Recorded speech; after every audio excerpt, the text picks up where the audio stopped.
Bonjour, je suis Anaïs Evert, thérapeute, coach parental, formatrice.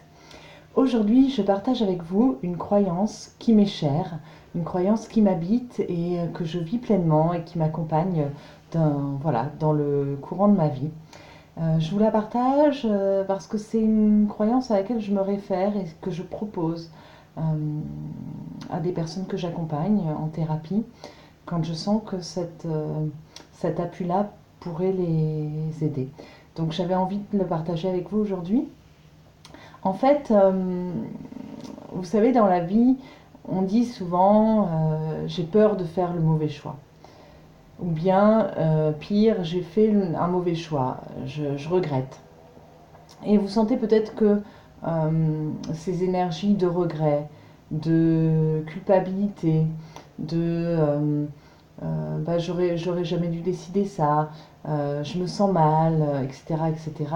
Et nous amène en plus à refaire l'histoire et à nous dire bah, si j'avais choisi autre chose, alors il se serait passé autre chose dans ma vie, etc., etc. Et souvent, ces raisonnements-là n'en finissent plus et ces raisonnements-là nous bouffent de l'énergie, littéralement. Ce sont des raisonnements énergétivores, avec des émotions désagréables que nous ressassons.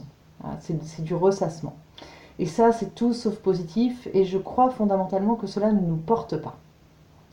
Regretter nos choix, nous critiquer, nous dévaloriser, nous culpabiliser parce que nous avons fait tel ou tel choix, est selon moi complètement contre-productif. Alors moi, je vous propose autre chose. Moi, je crois profondément que chaque choix que je fais et chaque choix que nous faisons est le bon. Je m'explique. Ce choix-là est bon parce que c'est le choix que nous faisons, avec notre niveau de conscience du moment. Vous savez, il n'est pas possible d'avoir toutes les données d'une situation et d'avoir toutes les données d'un problème. Donc nos choix sont forcément, fatalement, guidés avec des paramètres inconnus. Euh, il est impossible, nous ne sommes pas omniscients, nous ne savons pas tout, il est impossible de connaître tous les paramètres d'un choix.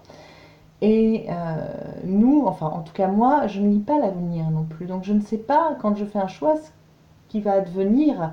Après, je peux espérer quelque chose, je peux penser que ça va se passer comme ci ou comme ça, mais je ne peux pas tout savoir du, tout du problème et je ne peux pas tout savoir non plus à l'avance de ce qui va se produire.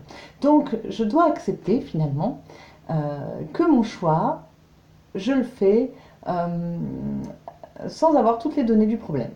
Voilà, j'ai un choix incomplet. Alors je peux évidemment faire quelque chose quand même pour avoir un maximum de, d'informations, hein, pour objectiver un peu mon choix, mais fondamentalement, je dois accepter qu'il y a une part d'inconnu, il y a une part d'imprévisible, comme dans chaque chose dans la vie. Donc je crois fondamentalement que les choix que nous faisons sont les bons, puisque ce sont les nôtres. Il ne sert à rien de les regretter. Je préfère la responsabilisation à l'auto-culpabilisation. Je préfère me dire c'est bien moi qui ai fait ce choix et j'en tire les conséquences et je réajuste éventuellement après, plutôt que de me culpabiliser en me disant que c'est de ma faute, que j'aurais dû ou que je n'aurais pas dû, qui est fondamentalement euh, mauvais, qui est fondamentalement euh, énergétivore, comme je vous le disais tout à l'heure. Voilà, c'est la clé que je propose. Alors, je me souviens notamment d'une personne qui regrettait des années et des années après son divorce, elle regrettait encore de s'être mariée à l'homme avec lequel elle s'était mariée. C'était une femme qui avait subi beaucoup de violences. Et c'est difficile, hein. J'ai travaillé avec elle sur le fait que ça avait été le bon choix. Je ne dis pas que ça avait été un choix bon pour elle, mais c'était le seul choix possible à ce moment-là pour elle. C'est-à-dire que, avec le degré de conscience qu'elle avait, dans la situation dans laquelle elle était, c'était son choix, donc c'était un bon choix. Refaire l'histoire, regretter, ne sert qu'à se torturer. Donc dans le fait de dire j'ai fait le bon choix, je prends les bonnes décisions, je fais les choix qui m'incombent, eh bien il y a quelque chose de l'ordre de l'acceptation, du lâcher-prise et de la paix qui s'installe. Je vous invite vraiment voilà, à accueillir les choix que vous faites, à accepter les décisions que vous faites, ce qui revient à vous accepter vous-même. J'espère que cette clé de compréhension vous aidera. Euh, nos choix sont guidés surtout par nos émotions. Euh, et une des choses que vous pouvez faire pour faire des choses qui vous correspondent mieux, davantage, c'est être à l'écoute de vos émotions. Si ça vous intéresse, je vous invite à consulter le lien qui doit être en dessous ou au-dessus de la vidéo.